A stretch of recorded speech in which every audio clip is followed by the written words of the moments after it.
तो नमस्कार। पिछले दिनों भारत सरकार के जो कृषि राज्य मंत्री हैं उनकी अध्यक्षता में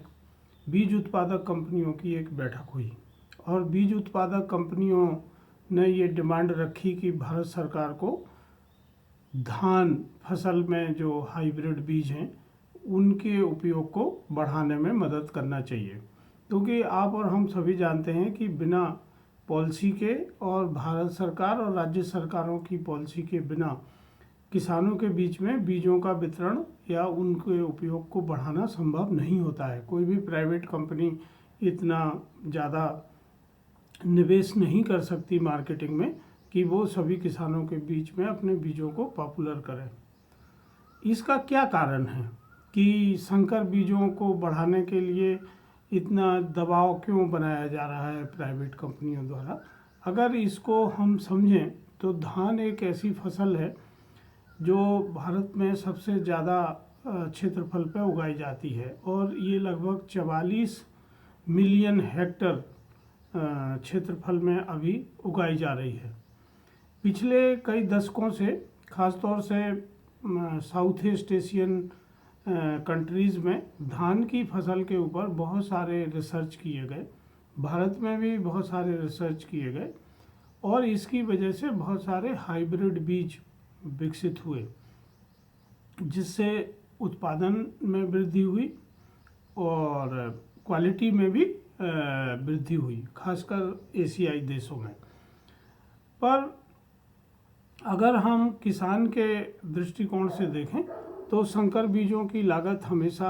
ज़्यादा होती है, हाइब्रिड बीजों की लागत हमेशा ज़्यादा होती है और जो ओपी बीज होते हैं वो सस्ते होते हैं उनकी तुलना में। और अगर हम इनकी उत्पादकता को देखें तो ये इसमें बहुत ज़्यादा फर्क नहीं होता है, जो संकर बीज हैं और जो हाइब्रिड बीज हैं, क्योंकि क्या होता है कि जो धान की फसल है उसमें प्रत्येक पेड़ में नर और मादा अंग एक साथ होते हैं और ये स्वपरागण या इनब्रीडिंग के माध्यम से बीज को विकसित करते हैं। तो अगर जो खेत में अच्छी क्वालिटी की धान के पेड़ हैं उनका चयन कर लिया जाए और इनब्रीडिंग के चावल को संरक्षित करके बीज के रूप में रखा जाए तो 6 से 7 वर्षों तक ये बहुत अच्छी उपज देते हैं। इसी तरह जो हाइब्रिड बीज हैं वो भी लगभग उतनी ही या उसके आसपास की ही उपज देते हैं। यही कारण है कि अभी जो संकर बीजों का या हाइब्रिड बीजों का जो उपयोग हो रहा है वो कुल धान के बीजों के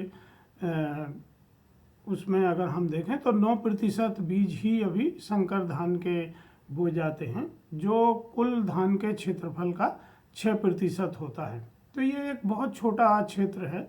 और यहाँ मल्टीनेशनल कंपनीज़ को बहुत बड़ी बिजनेस की संभावना भारत में दिखती है, क्योंकि इसमें जो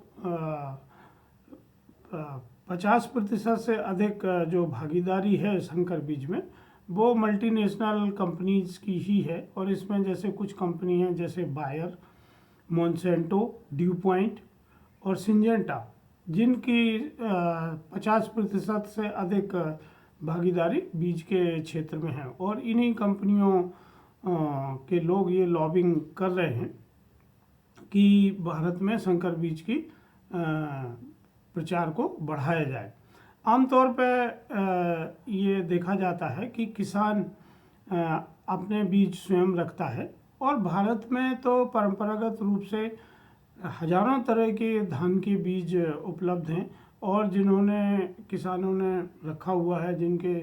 चावल की अलग अलग गुणवत्ता होती है, उनकी सुगंध अलग अलग होती है और इसमें क्षेत्रीय वेरिएशन बहुत इम्पोर्टेंट है। अगर हम देखें तो संकर बीज जो इस समय हैं उनकी सबसे ज़्यादा जो उत्पादन है वो महाराष्ट्र और कर्नाटक और आंध्र प्रदेश में होता है और वहीं से ये संकर बीज कंपनियां पूरे देश में वितरित करती हैं। ओपी बीज भी बहुत अधिकतर इन्हीं राज्यों में ही उत्पादित होते हैं और उनका भी वितरण वहाँ से ही होता है। तो ज़्यादातर जो अभी संकर बीजों का उपयोग बढ़ा है वो पूर्वी उत्तर प्रदेश, बिहार, झारखंड और छत्तीसगढ़ में हुआ है। और ये वहाँ की राज्य सरकारों की मदद से ही कंपनियां वहाँ संकर बीजों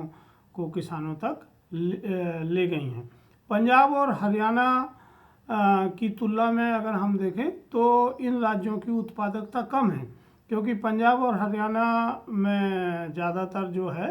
वो परंपरागत बीजों का ही उपयोग होता है, ओपी बीजों का उपयोग होता है। पर जहाँ संकर बीजों की उत्पादन अभी हो रहा है, उपयोग हो रहा है, वहाँ उतना उत्पादन में वृद्धि नहीं हुई है। तो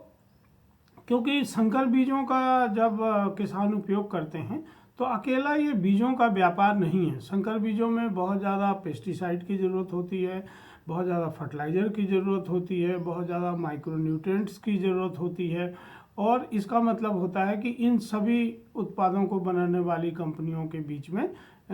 बाजार का बढ़ना और किसान की जेब से पैसा जाना। तो किसानों को और जो कंपनियां और स्टार्टअप इस क्षेत्र में काम कर रहे हैं उनको ये अंतर को समझना चाहिए और इस अंतर के आधार पर ही इस व्यापार में आगे बढ़ना चाहिए। अभी अगर हम देखें तो 2018 में जो इसका बाजार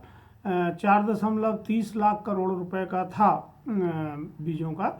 और इसको आगे बढ़ के अभी 2022-23 में ये 6.45 लाख करोड़ का बढ़ने का अनुमान है। तो इससे क्या है कि बीजों का बाजार बहुत तेज़ी से बढ़ रहा है, पर हमें ये देखना होगा कि हम किस कंपनियों के बीज उपयोग करते हैं और उसका हमारी मिट्टी, खान पान और क्षेत्रीयता पे क्या प्रभाव पड़ता है। तो हम लोग जो ई फसल में काम कर रहे हैं, हम ज़्यादातर ओपी बीजों को प्रमोट करते हैं और उनका वितरण करते हैं और अच्छी क्वालिटी के सर्टिफाइड सीड ही हम लोग वितरण में ले जाते हैं। तो मेरा अनुरोध है कि आप में से जो लोग बीज वितरण में काम करना चाहते हैं या काम कर रहे हैं वो ई फसल प्लेटफॉर्म से जुड़ के अच्छी क्वालिटी के बीज रीजनेबल प्राइस तक लेके किसान तक भेज सकते हैं। और हमें ये देखना होगा कि हम किसान को बीज के अधिकार के क्षेत्र में मजबूत बनाएं, ना कि किसान ज़्यादातर मल्टीनेशनल कंपनियों पर आश्रित हो जाएं और उनका एक आय का बड़ा हिस्सा इन कंपनियों के बीज खरीदने में जाए। क्योंकि संकर बीज या जितने भी हाइब्रिड या दूसरे जीएम सीड होते हैं उनको हर साल खरीदने की आवश्यकता होती है, क्योंकि